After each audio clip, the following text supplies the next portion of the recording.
शांति देवी के बेटे महेश और बहू रागिनी की लव मैरिज हुई थी। जहाँ बेटे की लव मैरिज हुई थी तो शांति देवी अपनी बहू को थोड़ा कम पसंद करती थी और वहीं महेश भी अपनी बीवी रागिनी से थोड़ा डरा डरा सा रहता था। ऐसे ही एक दिन महेश को जब ऑफिस जाना था। अरे रागिनी, मुझे ऑफिस के लिए लेट हो रही है, तो क्या तुम मेरे कपड़े प्रेस कर दोगी? जब से शादी हुई है खुशियाँ तो मेरे नसीब में नहीं, तुमने बस दुख ही दुख दिया है मुझे। शादी होने से पहले क्या कहा था, मैं तुम्हें रानी बना के रखूंगा। मुझे लगता है तब नॉक साइलेंट कर दिया था। मुझे तो नौकरानी समझ रखा है। अगर मुझे पहले पता होता कि तुम मुझसे ये सब काम करवाओगे तो मैं तुमसे कभी शादी नहीं करती। करम फूट गए थे मेरे पापा मेरे लिए कितने अच्छे अच्छे घर का रिश्ता लेकर आए थे, लेकिन मैंने सबको मना करके तुम्हें पसंद कर लिया। अरे बाबा बस करो, मैं तो तुम्हें कभी कुछ बोल ही नहीं सकता। बस अब रहने दो, मैं अपना काम खुद कर लूंगा। बस अब ज्यादा भाषण मत दो, कर दूंगी प्रेस कपड़े, रख दो। अब जाओ जाओ जाकर तैयार हो जाओ, वरना तुम्हारी माँ मेरा खून पी जाएगी। फिर इतना बोलकर रागिनी जैसे ही महेश के कपड़े प्रेस करने बैठती है कि उसकी सास शांति देवी उसे आवाज देती है। अरे ओ रागिनी बहू, कहाँ मर गई? तेरी सुबह नहीं होती क्या 9 बजे के पहले? अभी तक सोई पड़ी है, सूरज सर पे आ बैठा है। कितने अच्छे अच्छे घर से रिश्ता लेकर आई थी मैं अपने बेटे के लिए, लेकिन ये नालायक इसे पसंद कर लिया। ये ना तो खुद खुश रहती है और ना हम सबको खुश रहने देती है। अरे बाबा, मैं क्या करूं? पहले कपड़े इस्त्री करूं या माँ जी की भाषण सुनूं? एक काम करती हूँ, कपड़े छोड़ देती हूँ, पहले माँ जी का भाषण ही सुन लेती हूँ। कपड़े मैं बाद में प्रेस कर लूंगी। अब कपड़े ना प्रेस करके रागिनी भागी भागी अपनी सास के पास जाती है, जहाँ उसकी सास उसको खरी खोटी सुनाने लगती है। बहू, तू अपने घर से यही सब सीख के आई है क्या? तुझे सिखाया नहीं कि ससुराल में कैसे रहते हैं, कैसे घर संभालते हैं? क्या ऐसे घर संभाला जाता है? अरे माँ जी, मैं बस आ ही रही थी। दरअसल महेश जी को ऑफिस जाना था ना, उन्हें लेट हो रही थी तो इसीलिए उनके कपड़े प्रेस करने लग गई। हे भगवान, देखो तो जरा, इस लड़की में जरा भी शर्म लिहाज नहीं है। देखो तो कैसे मेरे सामने अपने पति का नाम ले रही है। अरे बहू, हमारे घर में औरतें अपने पति का नाम नहीं लेती।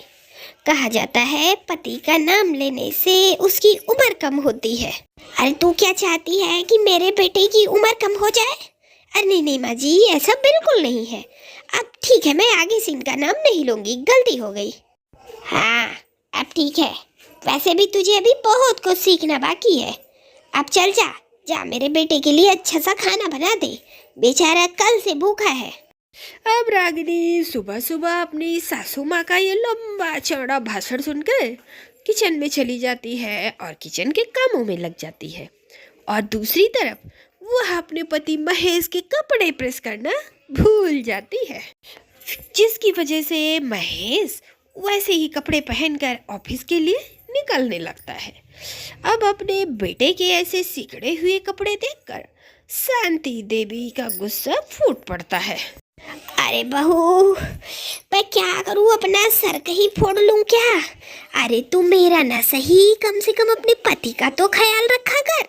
अरे कपड़े धोने और सुखाने के साथ साथ उन पे थोड़ा प्रेस भी मार दिया कर। अब देख बेचारा कैसे सिकुड़े हुए कपड़े पहनकर ऑफिस जा रहा है। माँ जी, मैंने आपको बताया तो था, मैं इन्हीं के कपड़े प्रेस कर रही थी, जिसकी वजह से मुझे नीचे आने में लेट हो गई थी और फिर आप तो चालू हो गई। अरे वो तो मुझे भी दिख रहा है बहू, तूने कितने कपड़े प्रेस किए हैं। बस आजकल की बहुओं से बस बहाने मरवा लो। तू एक नंबर की कामचोर है। सुबह 6 बजे से पहले उठना है।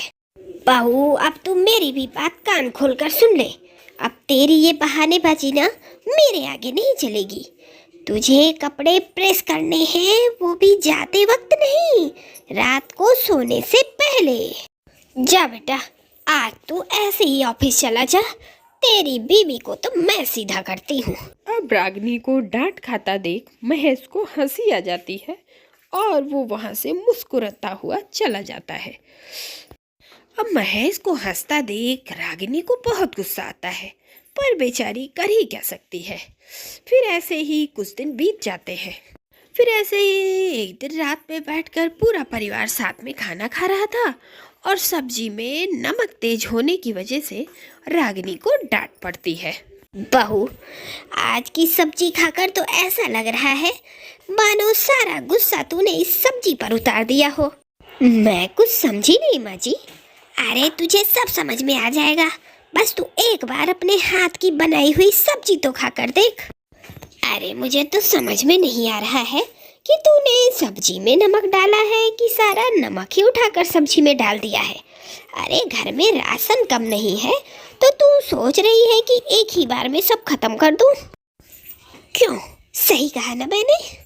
अरे माँ जी, पहली बार ऐसा हुआ है और कभी कभी खाने में नमक कम और ज्यादा तो हो ही जाता है। हे प्रभु, तेरा बहुत बहुत धन्यवाद। तूने कैसी बहू दी है मुझे। एक तो इस कलमुही को कुछ आता नहीं और कुछ बताओ तो उल्टा जुबान लड़ाने लग जाती है। अरे बहू, अगर तुझे जुबान लड़ाने का इतना ही शौक है ना तो तू अपने मायके चली जा, यहाँ तेरी कोई सुनने वाला नहीं है। हाँ, मुझे माफ कर दीजिए माँ जी, मैं आगे से ध्यान रखूंगी। अब एक बार फिर रागिनी को अपनी माँ से डांट खाता देख महेश खुश हो जाता है। अब तो महेश भी मौके ढूंढने लगता है रागिनी को डांटने का, क्योंकि अब तो उसकी भी हिम्मत बढ़ जाती है। फिर ऐसे ही दिन गुजरने लगते हैं। फिर एक दिन, बहू, कल एकादशी है। मैं सोच रही हूँ कि घर में एक पूजा करवा दूँ और उसकी सारी जिम्मेदारी तेरे ऊपर है। इसलिए तू जो भी करना बहुत सोच समझ कर करना, और इस बार अगर कोई गलती हुई ना तो तेरी खैर नहीं। जी माँ जी, मैं बिल्कुल ध्यान रखूंगी।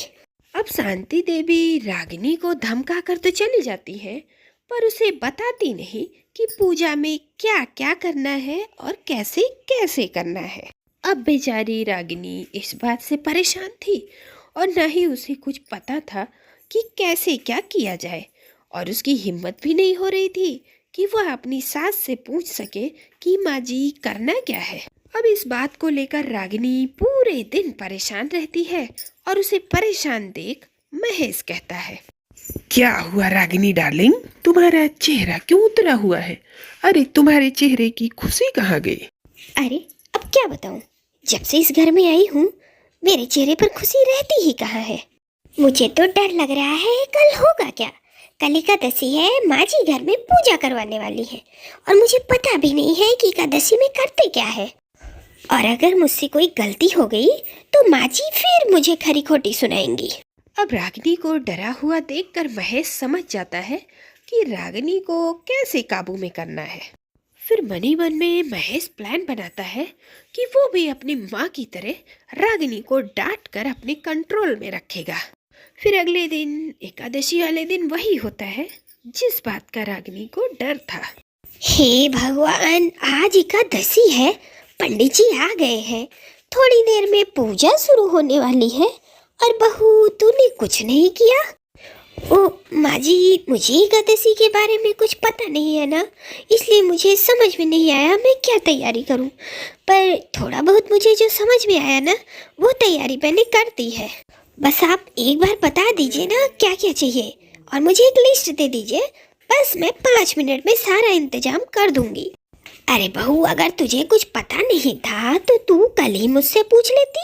अब पूजा शुरू होने वाली है और तू अब मुझसे पूछ रही है। अरे गलती की मैंने जो तेरे ऊपर इतनी बड़ी जिम्मेदारी सौंप दी। कर्म फूट गए मेरे जो तेरे जैसी बहू पाई। अब रहने दे तू, मैं सारा काम खुद कर लूंगी। अब एक बार फिर शांति देवी अपनी बहू को डांट देती है। अब आज रागिनी का मूड बहुत खराब हो जाता है। वह रोते हुए अपने कमरे में आ जाती है, जहाँ कमरे में पहले से बैठा पति महेश उसको डांटने की फिराक में था। अरे रागिनी, कल मैंने यहीं पर गाड़ी की चाबी रखी थी और तुमसे कहा था कि गाड़ी की चाबी संभाल कर रखना। कहाँ गई गाड़ी की चाबी? मैं नहीं जानती तुम्हारी चाबी, और तुमने जहाँ रखी होगी वही होगी, फिर से देख लो। क्या अच्छे से देख लूं?